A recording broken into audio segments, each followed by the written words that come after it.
MFT astrology Vastu science research centre पक्षर व्यासनगर स्थित गोशाला परिसर में गोपूजन उत्सव अनुष्ठित हो जाइछि। आज राजकिशोर पंडा नेतृत्व में आयोजित गोपूजन कार्यक्रम जिलार विभिन्न अंचल 100 ऊर्ध्व पंडित जोगदे गोपूजन करने सहित आलोचना करथिले। एही अवसर में उपस्थित अतिथि माने गोरु मानू विभिन्न खाद्य देइथिले। परिशेष में गोशालार परंपरा अनुजाई स्वामी माने निज पत्नी ओजन अनुजाई गो खाद्य बंटन करथिले। नमस्कार। ओडिशार समस्त अगणित दर्शक बंधु मानकर भितर बसी भगवान कृष्ण चरण जुगल को शतकोटी बार प्रणाम जनाई मो Shri MFT astrology Vastu science research centre founder Rajkishore Panda आपण मान समस्त को शतकोटी प्रणाम। आज महाशिवरात्रि पावन अवसर रे समस्त व्यक्ति मान को आमर यह संदेश जे आमे माने आज जो गोमातांकर जो 36 कोटी देवादेवी माने गोमातांकर शरीर रे निवास करिसंती से 36 कोटी देवादेवी मानकर चरण स्पर्श करने सहित से सेवा करवा कलिजुग रे कहा जाए गुरु सेवा नले गोरु सेवा। गुरु तो मिलवा आज समाज रे बहुत कष्टकर होता सत्वे तेबे गोमाता मानकर सेवा जहाँ भगवान कृष्ण जन्मरू 11 वर्ष पर्यंत निरंतर भाव करते ताहा आमे अनुसरण करने सहित पशुपतिनाथ प्रभु श्री भगवान शिवंकर वाहन जे कि नंदी देव से सेवा करने निमित्त आमे छोटिया प्रयास टे करिछु। एवं पूर्वरु आमर भारतवर्ष रे समग्र भारतवर्ष रे प्रत्येक व्यक्ति घरे गोपालन हेउथला एवं से माने गोपालन करने सहित गोबर को आज भी बहुत साधु सन्त अच्छा जो शरीर लगाती तांकर शरीर को शुद्ध करने गोमूत्र को पीवा सहित बहुत प्रकार थेरापी करा जाउची। तेणु आमे आज छोटिया प्रयास करूँ एवं आमर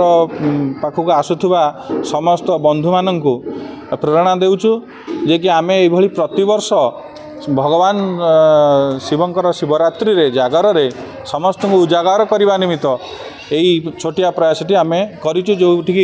आज दिन में मजादार खाना हूँ आपणकर गुड़ आउ चुनी चोकड़ एवं सबुज पनीपरिया इत्यादि इत्यादि आम मैंने शताधिक गोमाता जहाँकि यही व्यासनगर जाजपुर रोड रो व्यासनगर ठारे डुंगरबल मटाणियांकर तत्वावधान 1919 मसीह गढ़ी उठिथिबा एई जाजपुर रोड रो गोशालाटी 460 गोमातांकर सेवा करि आसुछि एवं सेमानक पई आजिर दिन रे दिनेश मस्कारा जे कि सेई गोशालाटी को से पुनरुद्धार करिसंती एवं सेतिपई बहुत बार प्रयास करिया सहित विभिन्न लोक माननकु साथी नहीं कि गो माता मानकर सेवा करिया सहित तांकर जीवन को उत्सर्गीकृत करुचंती सेतिपई तांको बहुत साधुवाद सहित बहुत बहुत धन्यवाद एवं तांको सहित थिबा समस्त कर्मकर्ता वृंद माननकु मध्य अशेष अशेष धन्यवाद। आम माने पावन अवसर रे एई गोशाला रे पहुँची आनंदित हवा सहित अन्य समस्त भारतवर्षर व्यक्तित्व मानू आमर आह्वान जे गो रक्षा निमित्त समस्ते जड़े जड़े गोमाता को पालन करंतु एवं सेमानंकर सुरक्षा निमित्त कार्य करंतु एवं निजर शुक्र ग्रह सहित पारिवारिक जीवन उत्तर उत्तर उन्नति से माने गोमाता पालन करंतु। एतिक कही मु श्री राजकिशोर पंडा आपण समस्त को धन्यवाद देवा सहित भगवान श्रीकृष्ण चरण जुगल आम गुरुदेव निर्देश आम गुरु सेवा कले आम कि उपकृत हबू आम ग्रह हृष्ट किसी खंडन हम ता सहित आम जनसेवा मान जन लोक मानकर किसी उपकृत हेबे से आम आज दिन को चयन कलु। आ गोमाता को सेवा कले भी निजे भी किसी मन भीतर शांति उपभोग कर निजर भी किसी ग्रह हृष्ट भी खंडन हम ता सहित लोक मैंने भी सचेतन हेबे जे ये जिनटा आमर परंपरा लोक भी किछटा भूली गले। जय जगन्नाथ। मो ना रमाकांत पाहिल। आज आम ये गोशाला को मोर निर्देशक सहित आमे माने समस्ते आसीचु गोमातांकर सेवा करने जे आजिर दिन रे ये शिवरात्रि अवसर रे आमे माने समस्ते गोशाला रे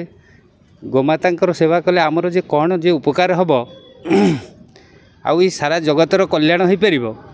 ସେଥିପାଇଁ ଆମେମାନେ ସମସ୍ତେ ଏକତ୍ରିତ ହେଇଛୁ ଆଉ ଆଜି ଗୋଶାଳାର ପହଞ୍ଚିକି ସମସ୍ତେ ଆମେ ଗୋମାତାମାନଙ୍କର ସେବା କରିଛୁ। ବ୍ୟାସନଗରରୁ ପଦ୍ମଲୋଚନ ନାୟକଙ୍କ ରିପୋର୍ଟ, ସ୍ୱରାଜ୍ୟ ଖବର।